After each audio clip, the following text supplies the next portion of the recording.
I'm here with Daniel Junge, whose film Being Evil premieres at Sundance Film Festival this year. Tonight. Daniel, thank you for being with us. My pleasure. You've actually started out at the Sundance Film Festival as a volunteer. That's right.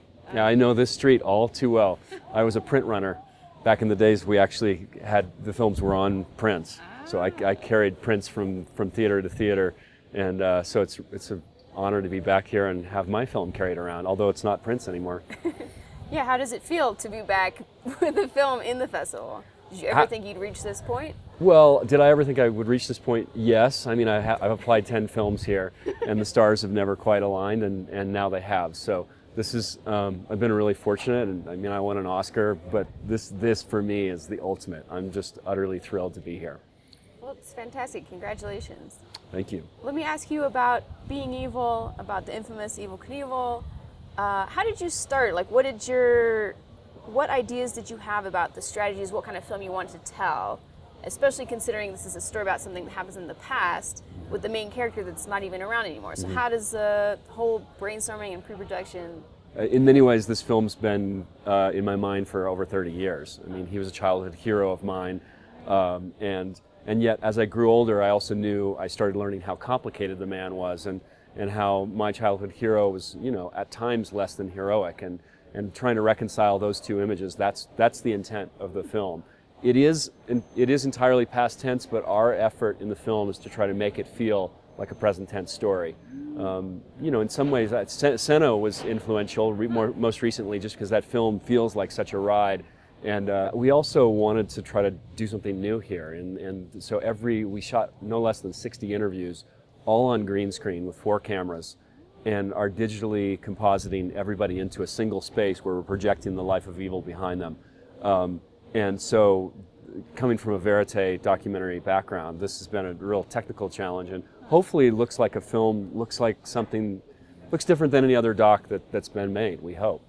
Can you talk to me a little bit about production? You know, you mentioned the green screens, and what did you shoot on and why? Sure. Well, I mean, ideally we would have brought all 60 subjects to one space, but since we couldn't do that, we were traveling around the country and doing green screen shoots in green screen studios, and sometimes having to devise our own green screen studios in towns that don't have them. Nice, a little DIY green screen. Exactly. And my post guys will tell you the green screen was not always green, or the green that they would like, but.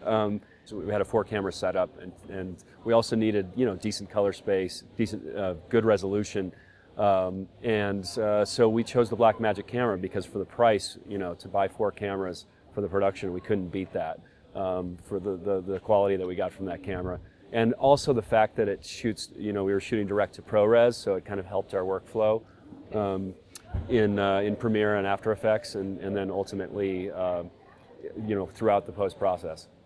So are you saying you were shooting 4 cameras at once at some point? No, we're shooting all 60 interviews from 4 angles. Wow, okay. Because there is a little bit of a, you know, a Rashomon kind of different perspectives on history, so we want kind of that staccato cutting as well, which you see in the film, and we just wanted options as well. I found, as a doc filmmaker, you always want a place to cut, and more angles the better. So if you're shooting 4 cameras, 60 interviews, how much footage do you think you shot?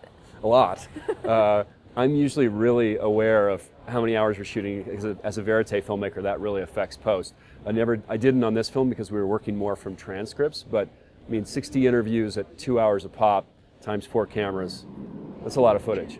And the great thing about shooting direct to ProRes is we could dub straight to raw drives in the field. Those became like masters, you know, and like tapes in a way, to go back to the edit. And so the ProRes really helped the workflow process. And so you mentioned transcripts. Does that mean you transcribed all the interviews and then, like, is that how you approach post-production? Like, using that to piece together? Yeah, so we had everything transcribed. Which is a job in and of itself. It was almost 1,400 pages of transcripts, but then I was able to do a paper edit, and that helps tremendously. I think. I mean, not to say that my collaborator and editor Davis Coombe didn't have a hell of a job in front of him, but the fact that we were working from a paper cut first, I think that helped greatly. What's your opinion of the documentary genre now, and where do you think it's heading?